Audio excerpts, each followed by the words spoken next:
हो गया क्या?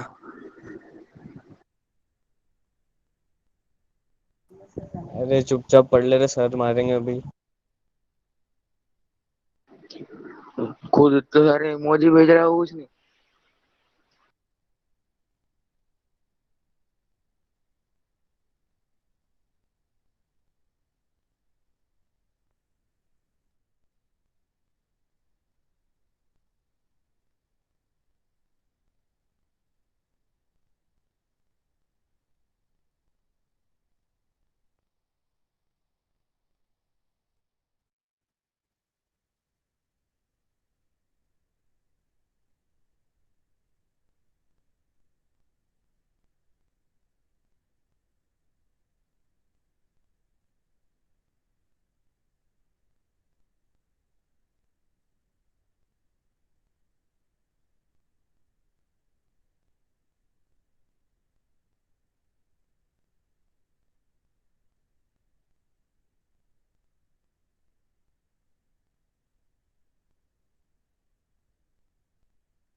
Good morning ma'am.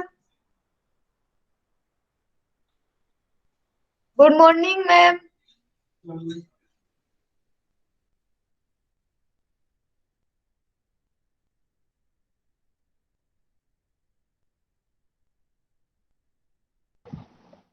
Good morning ma'am.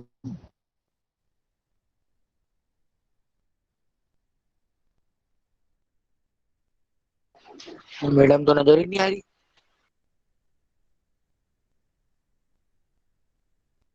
Ma'am कहाँ गए?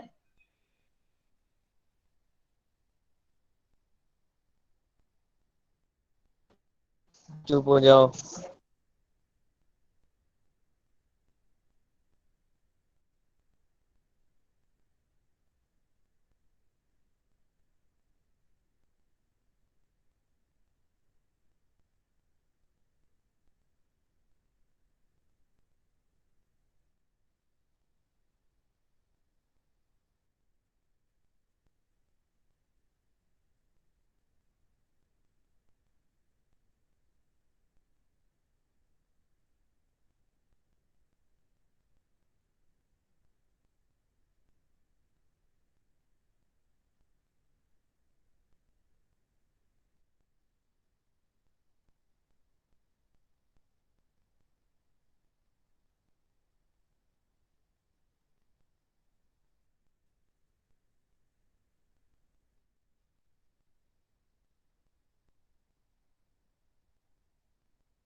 नौ 40 से है ना बेटा लेक्चर।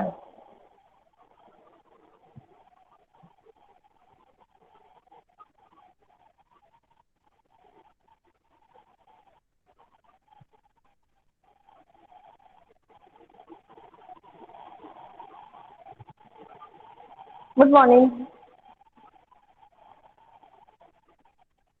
ऋतु बाला भूमिका। Good morning student. ये हमने उस दिन बताओ हमने कहाँ पे छोड़ा था ये पढ़ना। आज हमको क्या करना है? मैम इसके क्वेश्चन आंसर करने हैं। हाँ very good. Ma'am question answers. हाँ हमने उस दिन चैप्टर पढ़ा था माता का अचल। माता का अचल मतलब आंचल।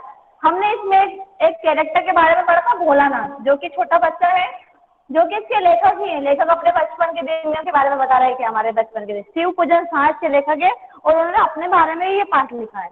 एक बच्चा है भोलानाथ नाम का, जो अपने पिता से बहुत अधिक प्रेम करता है, अपने पिता के साथ खाता है पीता है, अपने पिता के साथ भगवान का भजन करता है, कीर्तन करता है, उनके साथ मस्ती करता है, सारे खेल भी अपने उनके पिता उनके साथ खेलते हैं, जब बच्चे खेलते हैं, जब पिता उनके बीच में आ जाते हैं। इस तरह पिता ये बता रहे हैं कि मैं तुम्हारे साथ हूँ, कुश्ती की लड़ाई करते हैं उसके साथ, बहुत सारे मस्ती करते हैं। लेकिन जब हम इस पाठ का नाम है माता का आंचल मतलब माँ की ममता, तो जब हम देखते हैं कि ये बच्चा एक विपत्ति में, एक मुसीबत में फंसता है, तो वह सबसे पहले अपनी माँ की गोद में जाता है, अपनी माँ को याद करता है। तो इसलिए हम कहते हैं कि जब भी हम विपत्ति में होते हैं, दुख में होते हैं, पीड़ा में होते हैं, तो सबसे पहले हमें माँ का आंचल याद आता है, क्योंकि उसी आंचल में हमें सुख, शांति या ममता या प्यार, दुलार जो भी है वो हमें प्राप्त होता है। हमने चैप्टर तो पढ़ लिया था, लेकिन हमको उसकी क्वेश्चन आंसर तो करने हैं। पहले हम इसके क्वेश्चन आंसर कर ले, फिर कुछ बातें करेंगे, है ना, पढ़ाई से रिलेटेड। पहले से क्वेश्चन आंसर करवा दूं? ठीक, ओके। क्वेश्चन नंबर 1 हमने किया था, लेकिन हम फिर से एक बार रिपीट कर रहे हैं। क्वेश्चन नंबर 1, जिसके पास बुक है वो बुक ओपन करके भी बैठेगा, ताकि वहां से आप क्वेश्चन पढ़ सको। वैसे मैं एक बार बोलूंगी जरूर। पहला क्वेश्चन है, प्रस्तुत पाठ के आधार पर यह कहा जा सकता है कि बच्चे का अपने पिता से अधिक जुड़ाव था, फिर भी विपदा के समय, विपदा मतलब होता है मुसीबत, फिर भी विपदा के समय वह पिता के पास न जाकर माँ की शरण लेता है। आपकी समझ में इसके क्या वजह हो सकती है?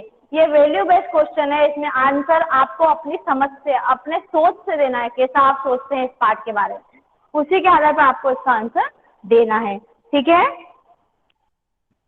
जितना हो सके उतने आंसर आपको पॉइंट्स में लिखना है,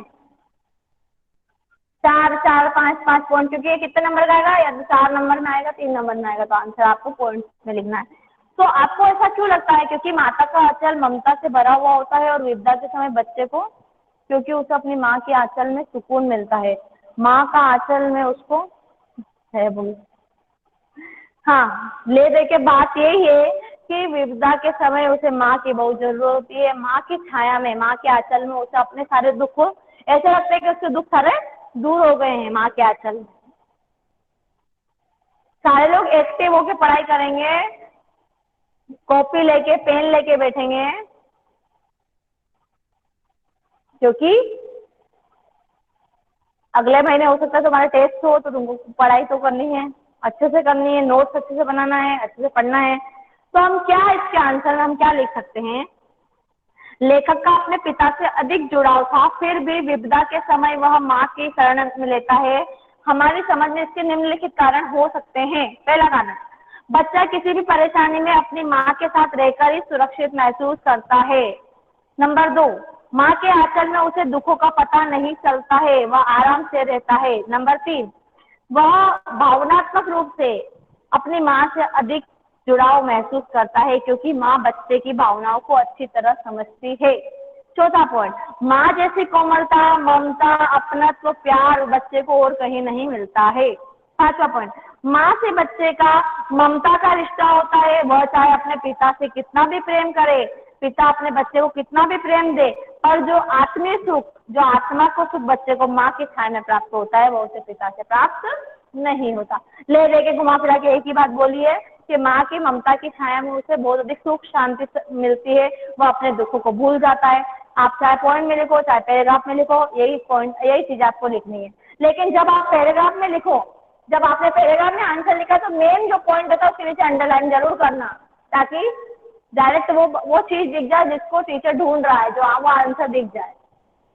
ये एक लिखने का तरीका होता है बोर्ड के एग्जाम में। अगर पॉइंट में लिख रहे हो तो अच्छी बात है, पॉइंट में भी अगर लिख रहे हो तो मेन पॉइंट के नीचे, मेन जो वर्ड है उसके नीचे अंडरलाइन हाईलाइट जरूर कर दिया करो, ताकि वो आपको अच्छे से, आपकी कॉपी चेकिंग अच्छे से हो। क्वेश्चन नंबर 2, आपके विचार से भोलानाथ अपने साथियों को देखकर सिसकना क्यों भूल जाता है? Important question. हाँ, वो उसकी हंसी उड़ाते हैं, मजाक बनाते हैं, उसको उसके साथियों का खेलने में इतना मजा आता था कि वो रोना भूल जाता था शर्म के मारे। और सारे बच्चे कहाँ है? 4 4 5 5 ही बच्चे कमेंट करते रहते हमेशा, और कहाँ गए सबसे? सब लिखा करो ना, क्योंकि वो रोएगा तो उसे नहीं खिलाएंगे। बिल्कुल सही आंसर है। उसको ऐसा मैंने पढ़ाते पढ़ाते आपको हिंट दे दी थी कि क्यों वो बच्चा अपने मित्रों को देखकर रोना भूल जाता है। एक ही चीज को मैं कई बार बोलती हूँ ताकि बच्चों को याद रह जाए वो चीज वापस। हाँ, दोस्त नहीं खिलाएंगे। सारे बच्चे, वैसे तो हम क्लास में जो बच्चे नहीं भी पढ़ते थे उनको बोल बोल के करवाते थे। 9th का मालूम है मेरे को। अब घर पे बोलने वाला कोई नहीं बेटा, तो आपको खुद को अब बारी है कि आप सेल्फ स्टडी करके आप ये साबित करें कि हम अच्छे से पढ़ रहे हैं। हाँ, हिंदी के ऑनलाइन क्लास की वीडियो में आज बात करती हूँ, फिर आज से डल जाएंगे, है ना। तो हम इसको पॉइंट में लिखेंगे कि वो बच्चा अपने साथियों को देखकर सिसकना क्यों भूल जाता था। हाँ, मजाक बनाना, उसकी हंसी उड़ाना, उसे ऐसा लगता कि वो हमें खिलाएंगे नहीं। यही आंसर है इसका। पहला पॉइंट देखो, बच्चों का स्वभाव होता है कि वह अपनी उम्र के बच्चों के साथ ही खेलना पसंद करते हैं। वो भोलानाथ को अपने साथियों के साथ तरह तरह के खेल खेलने में बहुत मजा आता था। दूसरा पॉइंट, यदि वह अपने साथियों के सामने रोना जारी रखता तो वो उसकी हंसी उड़ाते और उसे अपने साथ खेलने के लिए नहीं ले जाते। वेरी गुड, यही आंसर हमने भी दिया था। तीसरा, अपने मित्रों के साथ खेलने में भोलानाथ को बहुत आनंद आता था, मजा आता था, तथा अपने मित्रों के साथ वो तरह तरह की शरारतें करता था। बच्चे वैसे भी, बच्चों का माइंड बहुत जल्दी एक चीज से दूसरी चीज पे चला जाता है। तो रोते रोते अगर कुछ चीज पकड़ा तो रोना भूल जाते हैं। वह अपने साथियों की मस्ती देखकर उसी में मग्न हो जाता है, जिसके कारण वह रोना सिसकना भूल जाता था। यही 4 पॉइंट आपको। कौन है? जतिन शर्मा। हिंदी कर देते उसकी तो ऐसा एग्जाम में लिखोगे ना, हिंदी कर देते उसकी तो वहां पे मैं 0 दूंगी भी। ठीक है, आपको ऐसे करेक्ट वर्ड चूज करना है जो सही हो, सबकी दृष्टि में सही हो, सबकी नजर में सही हो। ओके, हाँ ओके। क्वेश्चन नंबर 3, आपने देखा होगा कि भोलानाथ और उसके साथी जब तक खेलते खाते समय किसी न किसी प्रकार की तुकबंदी करते थे। आपको यदि अपने खेलों आदि से जुड़ी तुकबंदी याद हो तो लिखिए। जैसे वो बोलते थे, राम जी की चिड़िया, राम जी का खेत, खा लो मोरी चिड़िया भर भर पेट। तुकबंदी मतलब कुछ लाइनें बनाकर अपने खेल खेल में बोलना। तो आजकल के लोग भी, आजकल के बच्चे भी बहुत सारे तरह के कोड वर्ड यूज करते हैं जब मिलते हैं। जब तो बस इसको लिखना नहीं है, ऐसे ही कोई एग्जाम में आने जैसा क्वेश्चन नहीं है। तुकबंदी आपको याद होनी चाहिए। तुकबंदी कि हम जब खेलते थे तो हम ऐसे वर्ड यूज करते थे, हम ऐसी लाइनें अपने दोस्तों को बोलते थे, अक्कड़ बक्कड़ वाली, जैसे आलू कचालू जैसे इसमें दे रखी 1-2 लाइनें। तो इसको फिर कॉपी में नहीं करोगे तो भी चलेगा, 1-2-4 अपनी कॉपी में, किताब में लिख लेना, चल जाएगा काम। अब क्वेश्चन नंबर 4 देखो, 3 मत करना, 4 देखो। भोलानाथ और उसके साथियों के खेल और, वेरी इंपॉर्टेंट क्वेश्चन, भोलानाथ और उसके साथियों के खेल और खेलने की सामग्री आपके खेल और खेलने की सामग्री से किस प्रकार भिन्न है। पॉइंट में आंसर, लेकिन आपको हर पॉइंट में लिखना है कि भोलानाथ की खेलने की सामग्री इस प्रकार की है और वर्तमान समय में इस प्रकार की। हर पॉइंट में 2 पॉइंट बनेंगे, ऐसे करके 3 या 4 पॉइंट लिखना है आपको। हर पॉइंट में 2 पॉइंट लिखना है। तो देखो आंसर बोलो। हाँ, उस समय में लकड़ियों के खिलौने, उनके खेलने की चीजें प्राकृतिक होती थी, जैसे वो पेड़ों की पत्तियां, पेड़ों की डंडियां, टूटे फूटे मटके के बर्तन, ऐसी चीजों से खेल लेते थे। लेकिन आजकल हम सब इलेक्ट्रॉनिक चीजों से खेलते हैं, मोबाइल, इंटरनेट, ये वो, कंप्यूटर, लैपटॉप, वीडियो गेम। प्रकृति से जुड़े हुए थे पहले के बच्चे, मिट्टी के खिलौने से खेलते थे पहले के बच्चे। प्रकृति को नुकसान नहीं होता था, उनको खुद को भी कोई नुकसान नहीं होता था। तो आंसर, बच्चे प्रकृति से जुड़े खेल खेलते थे। समय के हर चीजों में बहुत परिवर्तन आ गया है, आजकल के बच्चे आधुनिक चीजों पर आधारित है। हाँ बिल्कुल सही। ये पार्ट इस तरह के पार्ट हैं जो आपको समाज में, आपको यहाँ हम रह रहे हैं तो आपको ये सोचने पर मजबूर करते हैं कि देखो उस समय कैसे बच्चे रहते थे, आज कैसे रहते, देखो उस समय माता पिता कितनी केयर करते थे, आज कैसे। तो ये तर्क के, बुद्धि के पार्ट हैं सारे, आपको बुद्धि परीक्षण करने के लिए। आप क्या सोचते हैं, आप क्या समझते हैं इस बारे में, आप 10th क्लास के बच्चे, आपको क्या लगा इस पार्ट को पढ़कर। ऐसे ऐसे क्वेश्चन ही आते हैं, इसमें बुद्धि परीक्षण वाले क्वेश्चन ही आते हैं। तो हम लिखेंगे पॉइंट में, भोलानाथ और उसके साथियों के खेल सामूहिक रूप से मिलजुल कर खेले जाते थे। पहला पॉइंट में ये बात लिखना, सामूहिक। भोलानाथ और उसके साथियों के खेल सामूहिक होते थे, वे मिलजुल कर खेलते थे, मिलजुल कर। आज आजकल के बच्चे गलियों में खेलते हुए नहीं दिखते हैं, अभी तो और दिख रहे हैं, आने वाले 10 सालों के बाद 20 सालों के बाद तो ये चीजें होगी ही नहीं। तो ये पॉइंट है, अभी लिखना ना किताब में, फिर बोलना मत किसका आंसर क्या उसका आंसर क्या। पहले पॉइंट में ये पॉइंट लिखना, किताब में टिक कर लेना जैसे अपन क्लास में करते थे उसी समय। बोलाना और उसके साथियों के खेल सामूहिक रूप से मिलजुल कर खेले जाते थे। उनके खेलने की सामग्री अधिकतर मिट्टी के खिलौने, लकड़ी, मिट्टी के घड़े, धूल, पानी, पत्ते, कागज, मिट्टी के पेड़ों की पत्तियां,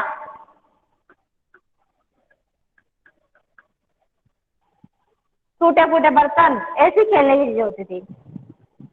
जबकि आज प्लास्टिक आदि का प्रचलन है, इसी कारण हम प्लास्टिक के आकर्षक खिलौनों से खेलते हैं जो संगीत की धुन और बोलने की आवाज भी निकालते हैं। पियानो है, जैसे वीडियो गेम है, सारी चीजें हम प्लास्टिक की खेलते हैं, इनकी आवाज भी आती है।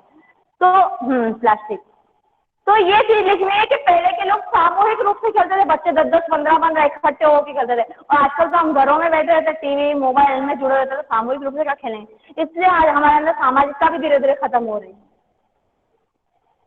हाँ, इसलिए हमारे अंदर सामाजिकता भी खत्म हो रही है। बहुत बड़ा कारण ये है, पहले के बच्चे घंटों घंटों लोग साथ में बाहर खेलते रहते थे, लेकिन आजकल के बच्चों को हम खेलते हुए देखते ही नहीं है, घर के अंदर रहते हैं। आजकल का माहौल भी नहीं है, आजकल बाहर भी इतना ट्रैफिक रहता है, बच्चे खेल नहीं पाते, जगह नहीं है, जगह की कमी हो गई है। टेलीविजन के आने से हम कार्टून नेटवर्क, पोगो, डिज्नी, निक आदि चैनल देखकर ही अपना मनोरंजन करते हैं। बच्चा घर में बैठा रहेगा, टीवी के सामने खेलता रहेगा। पहले के जमाने में गिल्ली डंडा, फुटबॉल, ये वो, क्रिकेट, ऐसे बच्चे बहुत खेलते थे। आजकल डिजिटल प्रणाली पर आधारित इलेक्ट्रॉनिक खिलौने द्वारा हम उन्हीं खेल सामग्रियों से खेलते हैं। भोलानाथ जैसे बच्चे की खेलने की सामग्री आसानी से कहीं पर भी मिल जाती है बिना पैसे खर्च किए, लेकिन हमारे लिए बच्चों के लिए पैसे खर्च कर कर ही हम सामान को ला सकते हैं। ये पॉइंट भी अच्छा है। भोलानाथ की खेलने की सामग्री बिना पैसे कहीं पे भी मिल जाएगी, लेकिन हमारे खेलने की सामग्री के लिए आजकल पैसा खर्च करना पड़ता है। मिट्टी के घर बनाना, हाँ, जो भी हमने पाठ में पढ़ा वो सारा कुछ आपको लिखना है पॉइंट में। फ्री फायर, तो क्वेश्चन नंबर 5 में हमने पढ़ा कि हमारी खेलने की सामग्री और उनकी खेलने की सामग्री में क्या अंतर है। सॉरी, क्वेश्चन नंबर 4 में। क्वेश्चन नंबर 5 देखो, क्वेश्चन नंबर 5 में हम पढ़ेंगे, पाठ में आए उन प्रसंगों का उल्लेख कीजिए जो आपके दिल को छू गए हो। सब आपको ही करना है, इसमें हर क्वेश्चन में लिखा है आपको आपको आपको, मतलब आपको ये मैंने पाठ पढ़ाया है, आपको इस पाठ की कितनी समझ है, ये आपने इस पाठ को कैसे समझा उसके बारे में आपको बताना है। बताओ, पाठ में आए उन प्रसंगों का उल्लेख कीजिए जो आपके दिल को छू गए। आपको इस पाठ में ऐसी कौन सी चीज अच्छी लगी जो आपको अच्छी लगी? माँ की ममता, अर्जुन, जब वो बच्चा लास्ट में माँ के पास जाता है, वेरी गुड। जब बाबूजी रामायण का पाठ करते हैं, उसके बगल में बैठे आईने में, अच्छा आईने में वो देखते रहते हैं कि बच्चा ये करता है। एक पॉइंट में आप बहुत सारा लिख सकते हैं, जैसे हाँ, पिता का स्नेह, पिताजी के साथ अपने मूछें उखाड़ने का खेल खेलना, पिताजी के साथ कुश्ती करने का खेल खेलना, बच्चों को देखकर अपनी मस्ती भूल जाना। आपको इस पॉइंट, जैसे अपन 3-4 पॉइंट में लिख सकते हैं। बच्चे के खेल बीच में पिताजी के द्वारा रोक देना और बच्चों को हंसकर भाग जाना, माता के द्वारा कबूतर, मैना, तोता के बनावटी कोर देके बच्चे को खिलाना, माँ के द्वारा बच्चे को तैयार करना, फिर बच्चे का रोना। तो आप कितने पॉइंट लिखोगे? 3 या 4 पॉइंट लिख देना कि जो आपको अच्छे लगे, लिख लोगे। भोलानाथ का हंसना और अपने साथियों को देखकर, भोलानाथ का रोना और अपने साथियों को देखकर रोना भूल जाना। अब क्वेश्चन नंबर 6 करते हैं। ओके बेटा, क्वेश्चन नंबर 6, इस उपन्यास अंश में, उपन्यास से पाठ की विधा में उपन्यास लिखना। इस उपन्यास अंश में 30 की दशक की ग्राम्य संस्कृति का चित्रण हुआ। हमने पूरा पाठ पढ़ा, पूरा ग्रामीण है। 30 के दशक में, दशक 30 में कैसे गांव होते थे, आज की ग्रामीण संस्कृति में आपको किस तरह के परिवर्तन दिखाई देते हैं। ये जो गांव हमने देखा और आजकल के गांव है, उनमें आपको क्या डिफरेंस दिखता है, वो डिफरेंस आपको बताना है। हाँ, आजकल के गांव धीरे धीरे शहर बनते जा रहे हैं, सभी सुविधा उपलब्ध है, ट्रैक्टर का इस्तेमाल करते हैं, बिजली की व्यवस्था है, पानी की व्यवस्था है, सारे इलेक्ट्रॉनिक चीजों की व्यवस्था है, टीवी के सिग्नल जा रहे हैं वहाँ पे। उस समय के लोग बहुत सीधे थे, आजकल के लोग स्वार्थी हो गए हैं। गुड। इलेक्ट्रिसिटी, लोग आधुनिक चीजों पर बहुत आधारित हो गए। धीरे धीरे गाँव को छोड़कर लोग शहरों की ओर पलायन करने लगे हैं। टेक्निक टेक्नोलॉजी गांव तक पहुंच गई है। वे अपनी कृषि में अपने खेतों में भी टेक्नोलॉजी का प्रयोग कर रहे हैं। तो देखिए आंसर, सबसे पहली बात 30 के दशक की ग्राम संस्कृति में आपसी भाईचारा, वही सहयोग, आपसी भाईचारा, सहयोग और आपसी प्रेम था। हम जब पुराने गांव देखते हैं तो ये चीजें वहां इम्पोर्टेंट, गाँव की पहचान ही है कि गांव में लोग प्रेम से रहते हैं, स्नेह से रहते हैं, भाईचारे से रहते हैं, ईमानदारी से रहते हैं। तो सबसे पहले आपको लिखना शुरुआत ऐसे ही करनी है कि उस समय गांवों में भाईचारा, सहयोग और प्रेम देखने को मिलता था। बच्चे अपने परिवार के सदस्यों के साथ घुले मिले रहते थे, सामूहिक परिवार रहते थे, बड़े बड़े परिवार रहते थे, लेकिन आजकल एकल परिवार हो गए हैं। गांव में बचपन से खेल खेल में भी वैसी सभी बातों का सिखाया जाता था जिससे बड़े होकर अपने कार्य क्षेत्र में प्रवीण हो सके और व्यवहारिक भी बन सके। गाँव में बच्चे खेल खेल में बहुत सारी चीजें सीख जाया करते थे क्योंकि वे सम्मिलित परिवार में, सामूहिक परिवार में रहते थे, बड़े परिवारों में रहते थे। फिर आप इतना तो पैराग्राफ में लिख दोगे कि पहले के जमाने के गांव कैसे थे, और फिर पैराग्राफ चेंज करके लिखना आज की ग्रामीण संस्कृति में निम्नलिखित परिवर्तन दिखाई देते हैं। पहला, सादगी का स्थान चकाचौंध ने ले लिया है। वहां पे आज तो गाँवों में फैशन ने दस्तक दे दी है। पहले गांव के लोग धोती कुर्ता सिंपल चीजें पहनते थे, लेकिन आज गाँवों में फैशन ने दस्तक दे दी है। सारे लोग वहां पर आजकल आधुनिक चीजों का प्रयोग करने लगे हैं। सादगी के स्थान पर चालाकी आ गई है, वहां के लोग स्वार्थी हो गए हैं। सुख दुख में परिवार के सदस्य पहले की तरह एक साथ एकत्र नहीं होते हैं, उस तरह का अपनापन नहीं रह गया है। घरों में बच्चे अपने सगे संबंधियों की जगह टेलीविजन और वीडियो गेम को अधिक महत्व देने लगे हैं। परिवार की परिभाषा परिवार के सभी सदस्य नहीं बल्कि मैं, मेरे पत्नी, मेरे माता पिता और बच्चे रह गए। पहले दादा दादी, काका काकी सब रहते थे, लेकिन परिवार की परिभाषा भी बदल गई। गाँवों में आजकल मैं और मेरा परिवार, बस इतना ही रह गया है। सामूहिक परिवार धीरे धीरे, ऐसे भी लिख सकते हो, सामूहिक परिवार धीरे धीरे खत्म होते जा रहे हैं, उनकी जगह एकल परिवारों ने ले ली। आया समझ में answer student?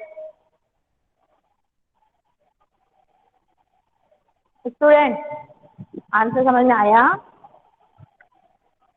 Yes ma'am. Okay बेटा, कौन सा आंसर करा अभी हमने? Question number 6। इसमें आपसे ये पूछा गया था कि पहले की गांव की संस्कृति और अभी की संस्कृति में क्या अंतर आए हैं।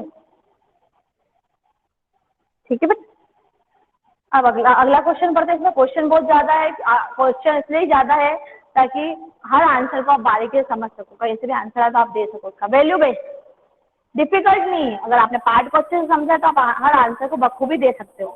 क्वेश्चन नंबर 7, पाठ पढ़ते पढ़ते आपको भी अपने माता पिता का लाड़ प्यार याद आ रहा होगा। अपनी इन भावनाओं को डायरी में अंकित कीजिए। अब ये क्वेश्चन नंबर 7 का आंसर आप यहाँ नहीं लिखोगे तो भी चलेगा। क्वेश्चन नंबर 7 का आंसर आप अपनी होमवर्क की कॉपी में ऐसे ही नॉर्मली आप अपने मम्मी पापा के प्रति क्या फील करते हैं, क्या महसूस करते हैं, वो आपको लिखना है। क्वेश्चन नंबर 7 में कर लोगे? फेर में मत लिखना। वे निस्वार्थ हमारी सेवा करते हैं, वे हमें बहुत प्रेम देते हैं, हमें जिस चीज की आवश्यकता होती है वे हमें लाकर देते हैं, वे अपनी खुशियों से पहले अपने बच्चों की खुशियों को देखते हैं। ऐसे फीलिंग्स, अपनी भावनाएं आपको व्यक्त करनी है अपने माता पिता के लिए। तो आप अपनी जो 1-2 कॉपी बना रहे हैं, एक तो फेयर कॉपी बना रहे हैं जिसमें 3 पार्ट कर रहे हैं आप, नहीं सॉरी, एक फेयर कॉपी बना रहे हैं उसमें 2 पार्ट कर रहे हैं, एक में चैप्टर उसमें पोयम, और एक और दूसरी कॉपी बना रहे हैं उसमें हाफ पार्ट में ये लिखना है, ये आंसर लिखना है, और हाफ पार्ट में व्याकरण करनी है। तो जिस हाफ पार्ट में आप ये लिखोगे ना, ये पूरा पार्ट खत्म हो जाए, उसके बाद क्वेश्चन नंबर 7 भी उसी कॉपी में लिख देना, अलग से मत लिखना। उसी में रहेगा तो अपने काम ही आएगा कभी न कभी। क्वेश्चन नंबर 8, यहाँ माता पिता का बच्चे के प्रति जो वात्सल्य व्यक्त हुआ उसे अपने शब्दों में लिखिए। इस पाठ में माता पिता का बच्चे के प्रति जो वात्सल्य मतलब प्रेम व्यक्त हुआ उसे अपने शब्दों में लिखिए। आपको क्या लिखना है? वही चीजें पूछ रहा है।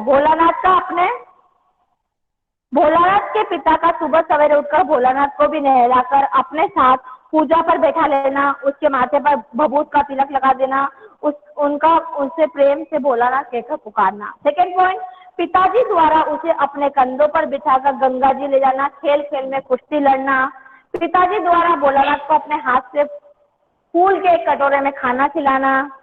माँ द्वारा तोता मैना आदि के बनावटी कोड़ करके बच्चे को खिलाना। सांप के डर से भोलानाथ को कांपते देखकर पिताजी का तेजी से उसकी ओर आना, माँ का जोर से चिल्लाना। हाँ, यही सब कुछ। तो क्वेश्चन नंबर 8 में आपको क्या लिखना है? माता पिता ने अपने बच्चे को कैसे इस पाठ में प्यार दिया, कहाँ कहाँ उनका प्रेम हमें देखने को मिला, ये पॉइंट आपको 3 या 4 पॉइंट लिखना है। क्वेश्चन नंबर 9, माता का अचल शीर्षक की उपयुक्तता बताते हुए कोई अन्य शीर्षक दीजिए। आपने पाठ का नाम माता का अचल है, यह उपयुक्त है कि नहीं है, इस पाठ के लिए सही है कि नहीं है, यह लिखना है। और आखिरी में कोई दूसरा शीर्षक, पाठ का कोई दूसरा नाम भी देना है। बताओ भाई, ये शीर्षक उचित है? हाँ, वो तो आपने पाठ का नाम तो दे दिया, लेकिन पहले आपको ये बताना है कि इस पाठ का जो शीर्षक है वो सही है, और सही है तो क्यों है। उसके बाद आपको माँ की ममता, माँ की दया, माँ का प्यार जो भी लिखना है, माँ का दुलार, वो आप अलग से लिख देना नीचे आखिरी लाइन में। देखो आंसर सुनो। किसी भी उपन्यास या कहानी का शीर्षक किसी घटना, पात्र, देश, काल या वातावरण पर आधारित होता है। जब कोई लेखक कोई कहानी या उपन्यास लिखता है तो वो उस पाठ में जो भी घटना बता रहा है उसके आधार पर उस पाठ का नाम लिखता है। टाइटल से पता चल जाता है कि इस पाठ के अंदर हम क्या पढ़ने वाले हैं। तो हमने भी टाइटल से पता कर लिया कि माता का अचल मतलब माँ का प्यार बता रहा। पाठ के अंत में हमने देखा कि बच्चा कैसे माँ से प्रेम करता है। Very good. तो आपको फर्स्ट लाइन लिखना है कि किसी भी पाठ का नाम या शीर्षक उस पाठ की कहानी को देखकर ही बनाया जाता है। जैसे कि माता का अचल उपन्यास में हमने देखा, इस कहानी में माँ की ममता के बारे में बताया गया है। बच्चे का पिता से अधिक जुड़ाव होने के बाद भी जब बच्चा मुसीबत में आता है तो वो अपनी माँ के आंचल को ही ढूंढता है। इसलिए पाठ का शीर्षक बिल्कुल उचित है और हम अपनी तरफ से इस पाठ का अन्य शीर्षक यह सुझाते हैं, माँ का दुलार, माँ का प्रेम, माँ की ममता, माँ की कोमलता, कुछ भी लिखो, माँ का वात्सल्य, पिता का प्यार, पिता का दुलार, कुछ भी लिख सकते हो।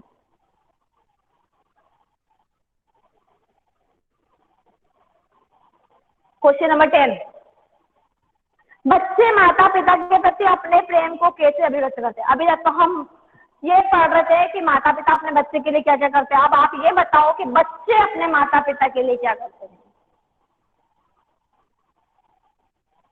वे मुसीबत में अपने माता पिता के पास जाकर अपना प्रेम व्यक्त करते हैं, बुढ़ापे में उनकी सेवा,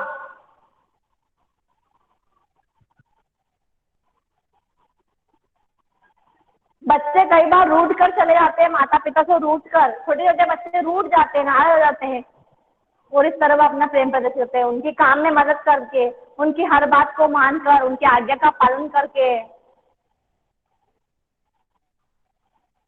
बड़े होकर नाम रोशन करके। अगर छोटे छोटे बच्चे हों, बहुत छोटे बच्चे, तो वो अपना प्रेम कैसे व्यक्त करते हैं। बच्चे कभी कभी माता पिता से रूठ जाते हैं और उनके पास नहीं आते हैं माता पिता के बुलाने पर, और फिर माँ उन्हें बहुत विनय करती है कि मेरे पास आ जाओ, तो वो उनके पास आते हैं। बच्चे अपनी माता की गोद में छिप जाते हैं और बाहर निकलने को तैयार नहीं होते हैं। बच्चे पिताजी की गोद में चढ़ जाते हैं, उनकी छाती में इस प्रकार लिपट जाते हैं कि पिता का कठोर हृदय भी द्रवित होता है। कभी कभी माता पिता इतने व्यस्त होते हैं कि बच्चे उनको गले लगा लेते हैं जाके, या उनके साथ छेड़खानी करते हैं, मस्ती करते हैं, तो माता पिता अपना सारा काम भूलकर बच्चों के पीछे आ जाते हैं। बच्चे अपने माता पिता के गाल पर प्यार करके भी अपने प्रेम को अभिव्यक्त करते हैं। हाँ, हम ये लिख सकते हैं, हम उनका सम्मान करके, उनका काम करके, उनका नाम रोशन करके। जो आपको लिखना है वो लिखो, इसमें आपको पूरी छूट है। क्वेश्चन नंबर 11, इस पाठ में बच्चों की जो दुनिया रची गई है वह आपके बचपन की दुनिया से किस तरह अलग है। यह भी होमवर्क का क्वेश्चन है, 9 और 10,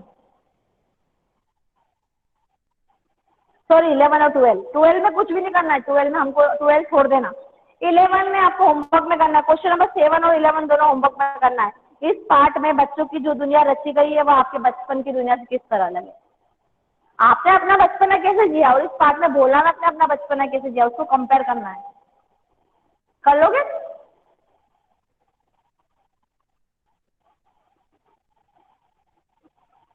स्टूडेंट सारे आंसर आ गए समझ में बेटा? क्वेश्चन नंबर 1 to 10 करना है, क्वेश्चन नंबर 1 से 11 करना है। 11 में से 7 और 11 दो क्वेश्चन के आंसर आपको अपने उसमें करना है। और क्वेश्चन नंबर 3 नहीं करना है, 3। क्वेश्चन नंबर 3 मत करना, क्वेश्चन नंबर 7 और क्वेश्चन नंबर 11 आप उसमें करना, होमवर्क के ऊपर। 2 कॉपी बनानी है। एक कॉपी में आप चैप्टर लिखेंगे और हाफ करके पोयम लिखेंगे। 4 चैप्टर और 4 पोयम है।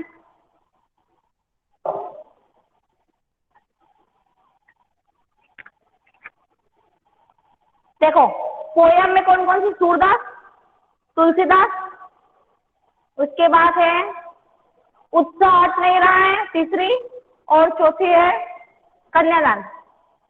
4 पोयम करवा दी, रिवीजन स्टार्ट करेंगे अब बस। नेताजी का चश्मा, बाल गोविंद भगत, लखनवी अंदाज, मानवी करुणा की दिव्य चमक, 4 आगे आगे के चैप्टर।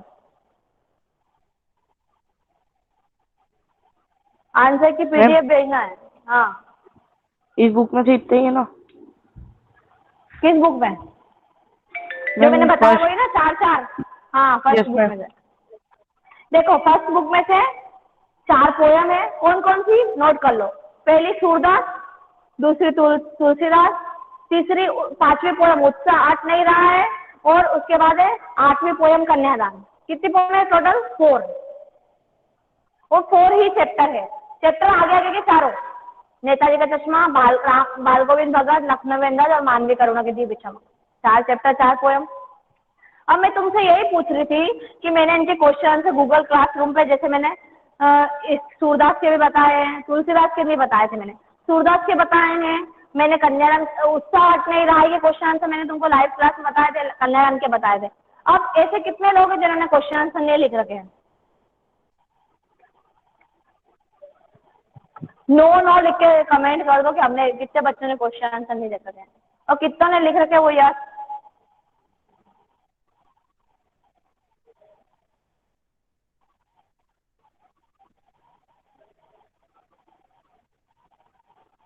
अब मेरे को ये बताओ कितने लोगों को फिर से क्वेश्चन आंसर समझाने की जरूरत है, किनको किनको अभी तक और चाहिए क्वेश्चन आंसर जिन्होंने लिखे नहीं है स्टार्टिंग से? एक बार जरूरत है बताने की। फोटो क्लिक करके भेजू गूगल क्लासरूम पे?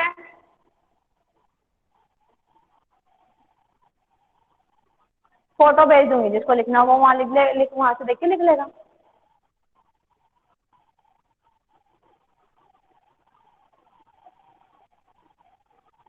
अब देखो 4 चैप्टर 4 पोयम ये होगा 8, और आज हमने इस किताब का 1 चैप्टर कर लिया, 2 और बचेंगे बस इसके।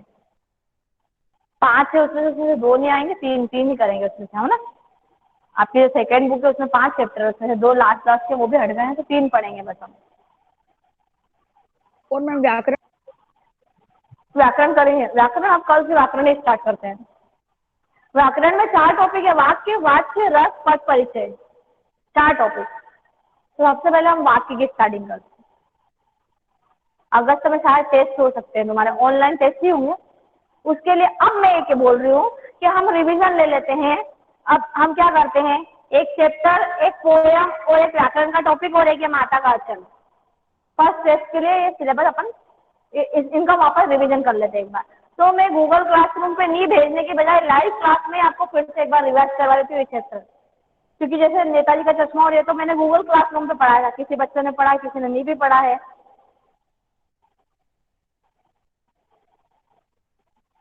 हाँ, रिवीजन में मैं चैप्टर वाइज शॉर्ट में एक्सप्लेन करूंगी, साथ में उनके क्वेश्चन यहाँ लिखूंगी और एक एक का आंसर मैं बोलती जाऊंगी।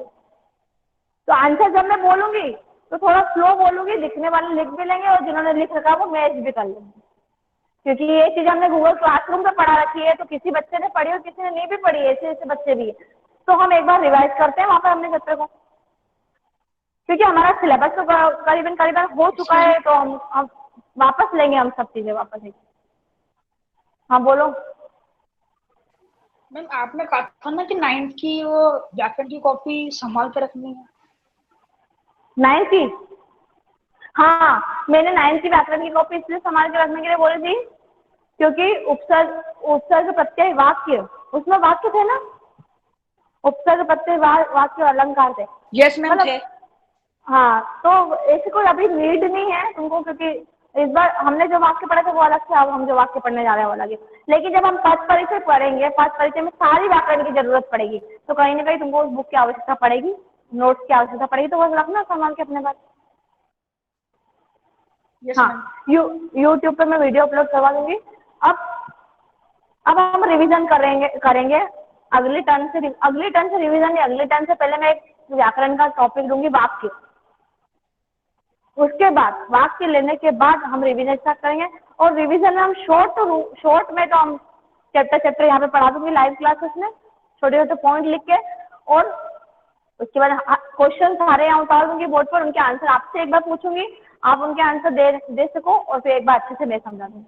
आंसर सबको आ रहा देना, लेकिन एग्जाम में लिखना कैसे है, एग्जाम में किन चीजों की, किन वर्ड्स की आवश्यकता उस आंसर की। जैसे मैंने 9th में पढ़ाया था कि आप आंसर लिख रहे हो, लेकिन मैं मेन वर्ड तुमको लिखवाती थी कि इस आंसर में ये वर्ड लिखना है, इस आंसर में ये वर्ड लिखना है, वो ज़्यादा जरूरी है। तो उसके लिए हम एक बार बोर्ड पे रिवाइज कर लेंगे। बच्चे बोल रहे थे ना बार बार कि मैम क्वेश्चन आंसर, तो वैसे तो मैंने क्वेश्चन आंसर सारे चैप्टर के साथ ही करवाए थे, लेकिन ओरल करवाए थे। होगा कभी तो मैं ये फोटो भेज दूंगी, इससे पिक भेज दूंगी गूगल क्लासरूम पे। हिंदी क्लास की वीडियो भी मैं अभी बात करती हूँ, वो आपको सेंड कर देंगे। तो अगर आपको कोई दिक्कत है, मैंने पाठ पढ़ा आप भूल गए, तो आप यूट्यूब पे जाके वो लाइव क्लास की वीडियो आप देख सकते हैं, उससे भी आपको हेल्प हो जाएगी लिखने में।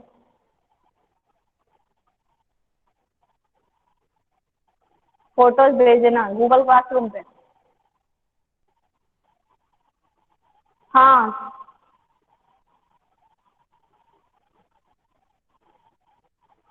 पद परिचय का वीडियो वो मैंने यूट्यूब पे, जब स्टार्टिंग में मार्च में क्लासेस लगी थी ना, 20 मार्च से यूट्यूब पे जब हम वीडियो बना के भेज रहे थे स्कूल वाले सर, प्रिंसिपल सर, उसमें मैंने वाक्य और वाच्य दोनों कर लिया है, दोनों पढ़ा दिए हैं एक बार। लेकिन अब लाइव क्लासेस में फिर से एक बार रिविजन कर रहा हूँ। मैंने वाक्य भी पूरा पढ़ा दिया है लॉकडाउन में घर से, वाच्य भी पूरा पढ़ा दिया है। लेकिन अब उस टाइम कितने बच्चों ने देखा, कितनों ने देखा, हमको कुछ भी मालूम नहीं, इसलिए हम फिर से यहाँ पे एक बार लाइव क्लासेस में भी पढ़ा देंगे। तो हम स्टार्टिंग कैसे करेंगे, वाक्य से करेंगे, है ना? ठीक है, एक्सक्यूज मी। चलो अब अपन कर लेते हैं।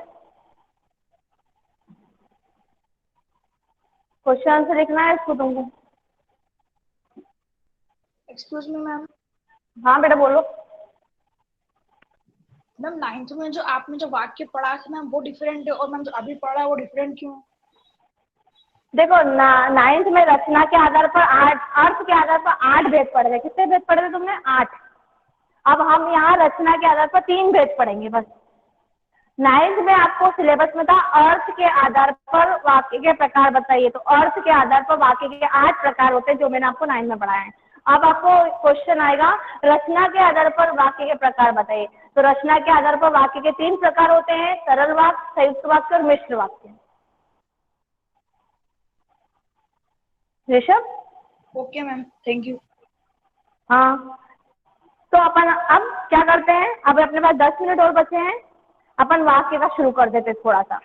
मैं तुमको बोल के पूरी वो परिभाषा लिखूंगी, आप एक कॉपी ले लो और एक अभी तो रफ है तो रफ, अगर फेर हो तो फेर डायरेक्ट। 2 कॉपी बनाई है आपने, एक कॉपी में आप ये पूरी बुक लिखेंगे जिसमें 4 चैप्टर और 4 पोयम है, और एक बुक में जो मैंने आज माता का अचल पाठ पढ़ाया, हाफ क्वेश्चन में, हाफ से भी कम नहीं हो तो उसी में जो एक कॉपी बने ना उसी में थर्ड पार्ट भी कर लेना। तीनों चैप्टर के पार्ट एक कॉपी में कर लेना और एक दूसरी कॉपी में हाफ पार्ट में व्याकरण और हाफ पार्ट में रिवीजन के लिए रखना। ये तरीका सही है जैसे अपन ने पिछली बार किया था। तो आप जो दूसरी कॉपी बना रहे हैं उसमें हाफ पार्ट में आप व्याकरण लिखो और हाफ पार्ट में रिवीजन के लिए छोड़ दो। तो सबसे पहले अपना टॉपिक है वाक्य। आज की डेट डालो, 4 तारीख हो गई है आज की डेट डालो और लिखो वाक्य।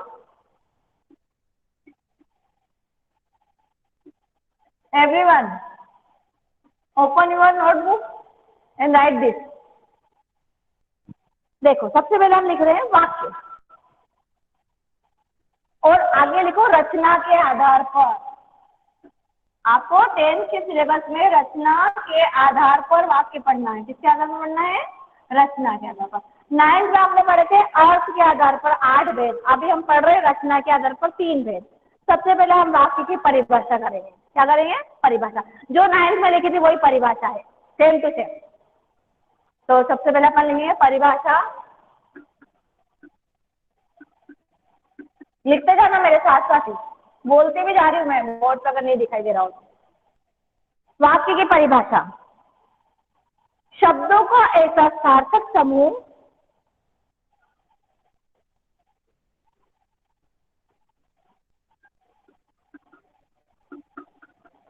शब्दों का ऐसा, लिखते जाना ना, शब्दों का ऐसा सार्थक समूह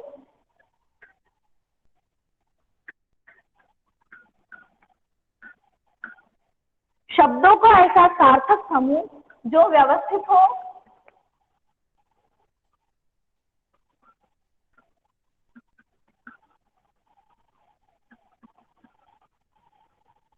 जिसमें कर्ता अथवा क्रिया हो,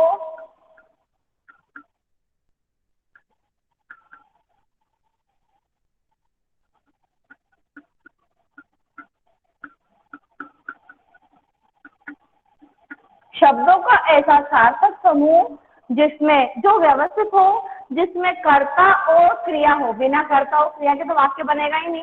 एक राम खाना खाता है, तो राम कर्ता हो गई और उसकी क्रिया हो गई खाना खाना, ठीक है। राम खाना, तो कोई सा भी वाक्य हो, चाहे सरल हो, चाहे संयुक्त हो, चाहे मिश्र हो, उसमें एक कर्ता और एक क्रिया तो होंगे ही। तो क्या लिखा आपने, रचना के आधार पर वाक्य क्या होते हैं। तो परिभाषा लिखी सबसे पहले, शब्दों का ऐसा सार्थक समूह जो व्यवस्थित हो, जिसमें कर्ता अथवा क्रिया हो तथा जो पूरा आशय प्रकट करे। आशय को अर्थ भी लिख सकते हो, जो तथा जो पूरा आशय, आशय को ब्रैकेट में अर्थ भी लिख सकते हो सरल तरीके से, तथा जो पूरा अर्थ प्रकट कर सके,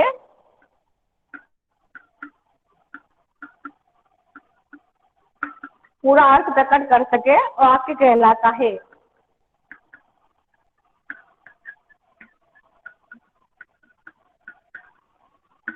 ये ऐसी डेफिनेशन हो गई। एक बार बोल देती हूँ वापस।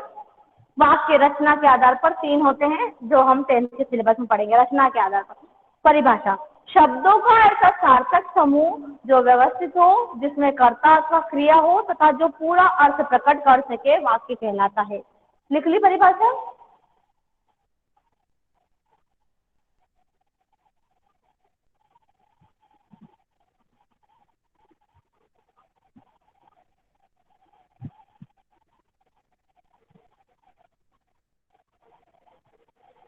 उदाहरण,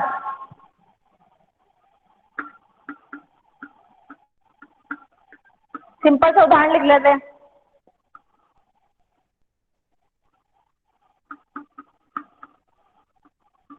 छात्र पुस्तक पढ़ रहा है। छात्रों को करता, पुस्तक पढ़ना, पढ़ना हो गया उसकी क्रिया। कोई से भी वाक्य में कर्ता और क्रिया का होना बहुत जरूरी है, बिना कर्ता और क्रिया के वाक्य नहीं बनता है। दूसरा,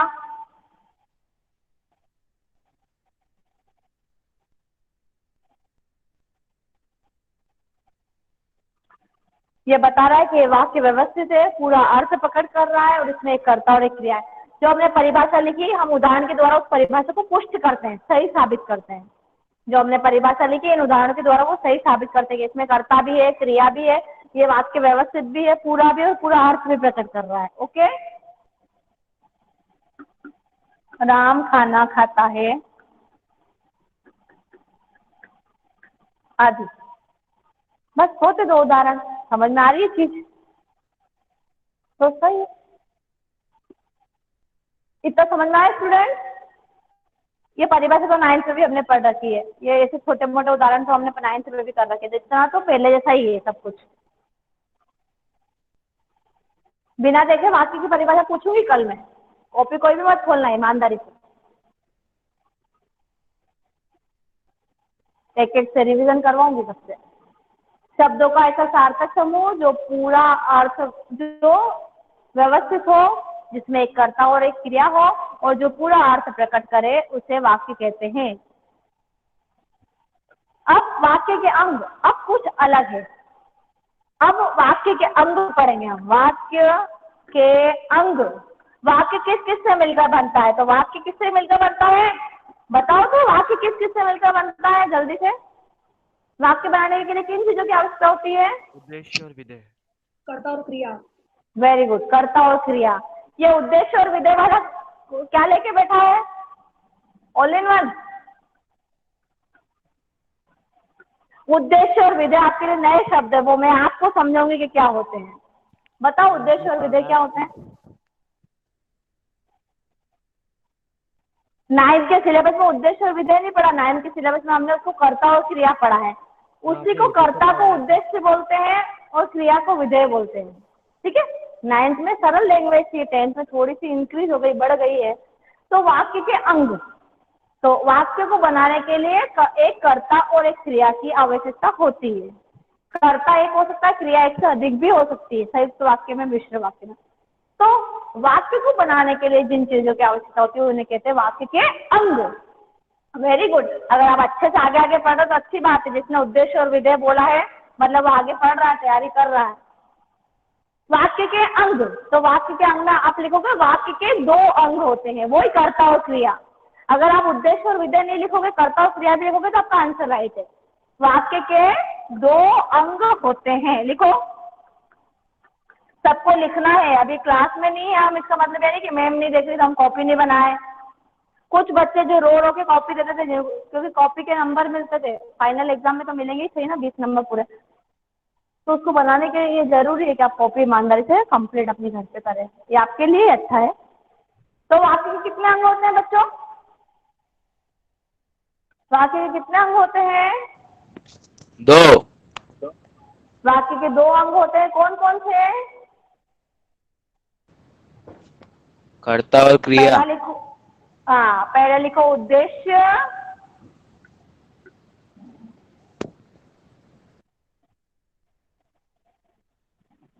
उद्देश्य को हम कर्ता बोल सकते हैं।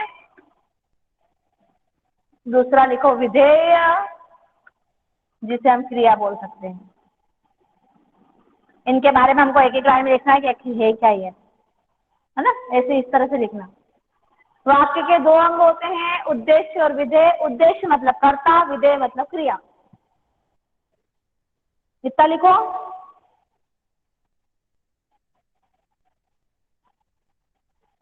अब इसके आगे क्या लिखना है हम बता देती हूँ। वाक्य में जिस वस्तु के विषय में कहा जाता है, वाक्य में जिस वस्तु के विषय में, वाक्य में जिस वस्तु के विषय में कहा जाता है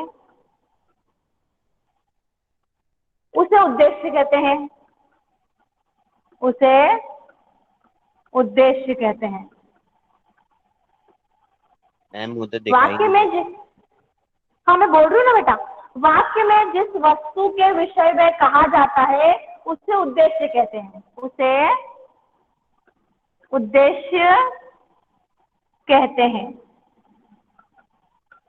वाक्य में जिस वस्तु के विषय में कहा जाता है उसे उद्देश्य कहते हैं। और विधेय, वाक्य में उद्देश्य के विषय में जो कहा जाता है, उद्देश्य मतलब कर्ता के विषय में जो कहा जा रहा है वो क्रिया। सरल शब्द में कह देंगे वाक्य में उद्देश्य मतलब कर्ता होता है, और जब कर्ता के विषय में कोई कोई बोलता है उसे बोलते हैं क्रिया। तो इसकी परिभाषा क्या बनेगी? वाक्य में उद्देश्य के विषय में जो कुछ कहा जाता है, वाक्य में उद्देश्य के विषय में जो कुछ कहा जाए,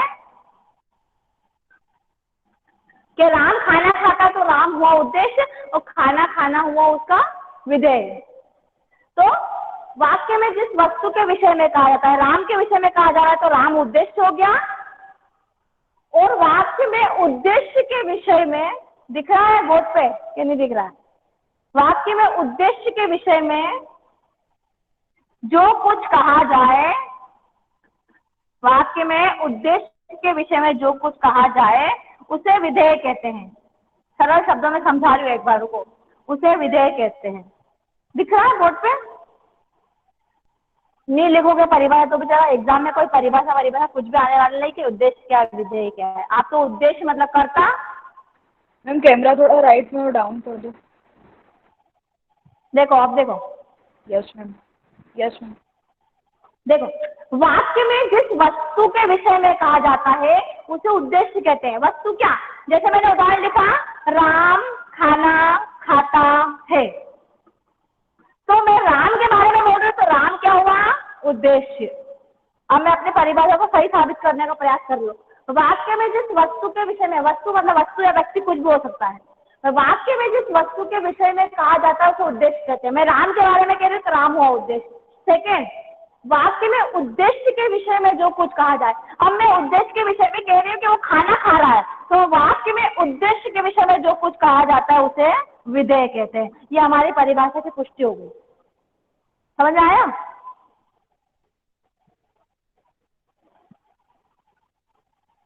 नेक्स्ट क्लास में इन दोनों को वापस एक बार लिख दूंगी, है ना, आज का टाइम खत्म हो गया। नहीं आया समझ में?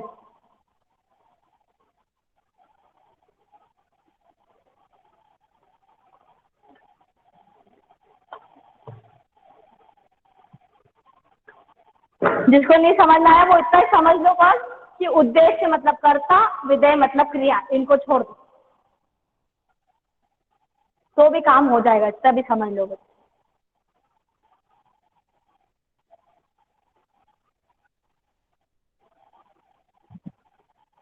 ओके, लिख लिया?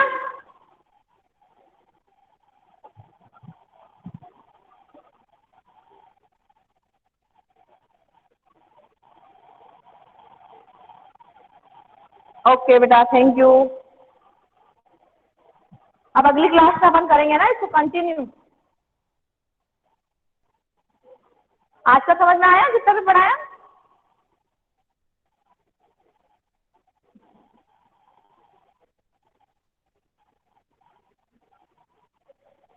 ओके ओके बेटा, okay, thank you. Thank you, okay.